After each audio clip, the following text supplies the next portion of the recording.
How's it going? My name is Bradley with Allaqcess Sports, bringing you another video for our 2022 Best Ball Sleepers. This is kind of a strategy video for the wide receivers. If you've missed the first one, we go into depth about some of the running backs that you can take later on in Best Ball Draft, and now we're going to be doing the same exact thing with some of these wide receivers that you see on your screen. And this video isn't here to say Amari Cooper is going to have his best year yet.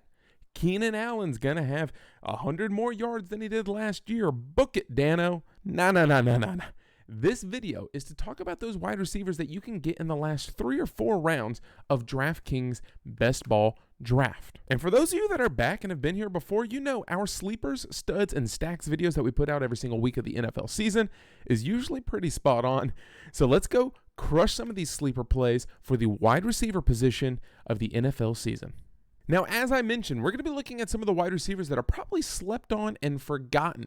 These are the guys that people are assuming are rookies coming into a big situation, going to be that new shiny thing, that sparkly thing in the eyes, and be forgotten about. These are the ones that are in the last 3 rounds of your draft can make an absolute difference. I'm going to go through them kind of quick because I know you got a lot of things to do, okay? Life is busy. Watch this video twice if you have to. Listen to me the first time and read everything that's written on the screen the second time. Or just listen quickly. Listen harder, I guess. Starting things up, Michael Gallup, currently being drafted at wide receiver 52 for the Dallas Cowboys. Amari Cooper is gone.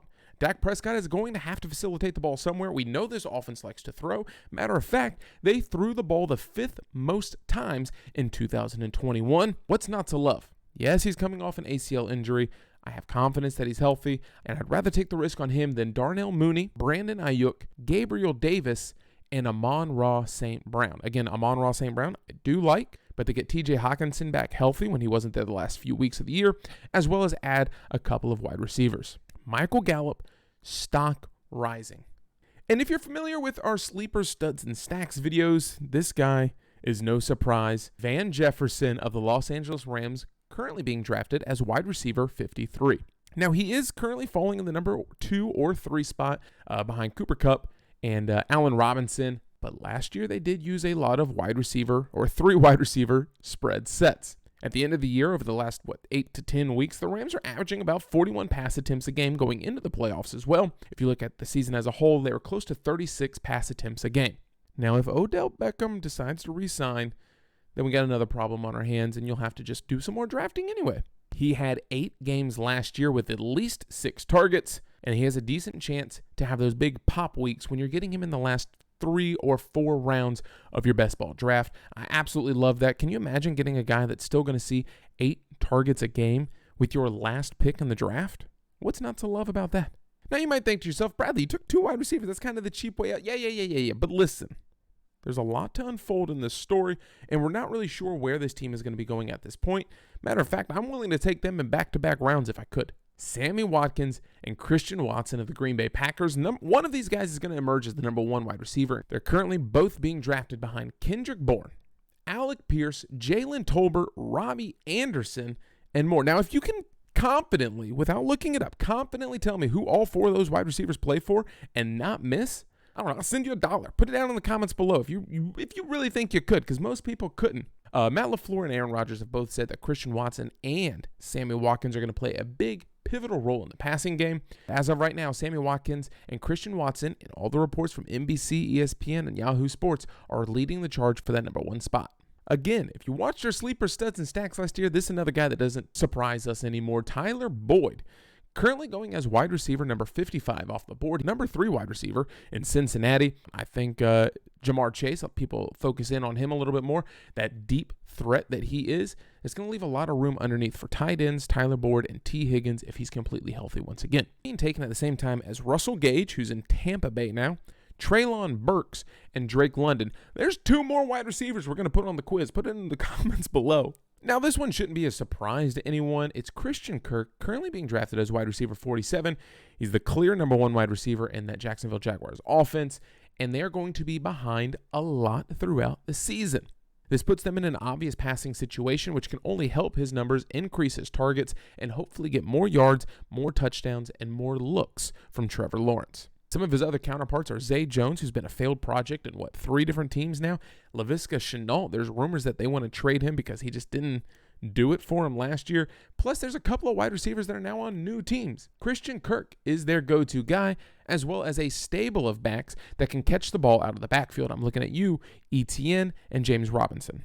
Before we get to the honorable mentions, Rondale Moore, and this one is by no means a surprise because he is shooting up the draft boards right now. At the time of starting the research, he was going as wide receiver 57. That is no longer the case, but I still think you can get a lot of mileage and get some juice out of this limit. In 2021, he had a 1.3 yards average depth of target. He's no longer behind DeAndre Hopkins for the first few weeks. Christian Kirk, as we just established, is with a new team. He should be able to stretch the field and get a little bit more depth and yards per catch.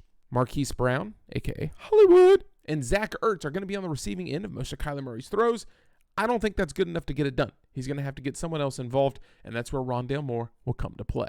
Now, here's our more to watch. These are honorable mention. These are guys that you have tweeted at me. These are guys that you have DM'd me on Instagram about. These are guys that we've talked about on Facebook. Jalen Guyton of the Los Angeles Chargers. Listen, I love Josh Palmer as much as the next guy, but Jalen Guyton still has solidified himself as that number 3 spot on the Chargers depth chart. Who knows what's happening with the Baltimore Ravens wide receiver position, just like with the running back position. There's a lot of question marks. I would love to target in on that Baltimore offense, but we don't know enough yet. Devin Duvernay, Rashad Bateman, or Tylan Wallace could be that guy. Robbie Anderson is basically a last-round pick in every draft that I've been in. Terrace Marshall Jr. is making a run at wide receiver 2, but they're paying Robbie Anderson way too much money for him to sit on the bench. He is a very fast guy. You give Sam Darnold or Matt Corral some time back there. Hopefully they can find Robbie Anderson for us in that last round, and hopefully he returns to that 2020 form. Sky Moore and Juju Smith-Schuster out of Kansas City. We know Patrick Mahomes can pass to whoever he wants. You could put JV wide receivers out there, and he could still make them look like all-stars. Who is it going to be? Juju, Sky Moore, Mecole Hardman, or is it just going to be Travis Kelce getting 14 catches a game? And lastly, you got to look at Tim Patrick for the Denver Broncos. Jerry Jeudy, KJ Hamler are the big names, but Tim Patrick could make a surprise run. Just an interesting thing. These are a couple guys that you need to keep your eyes on, that if they come up and they pop up on your draft board, it's worth taking a shot.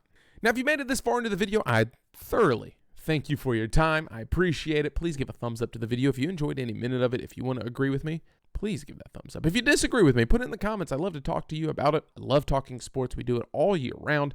And then when the NFL season comes, that's when we get really down to business. Our sleepers, studs, and stacks videos make a return. Our sleepers are guys that are under $5,500 that you can get and put on your team so that you can afford the studs that we have that are going to be the best plays of the week. And finally, our stacks, which offenses are week stacking. Those will be returning for NFL Week 1, but next video is going to be our best ball sleepers for the tight end position. Now, there's a lot of tight ends that are going basically in the last round. Starters at that. Tommy Tremble, way too low. Cole Kmet, way too low.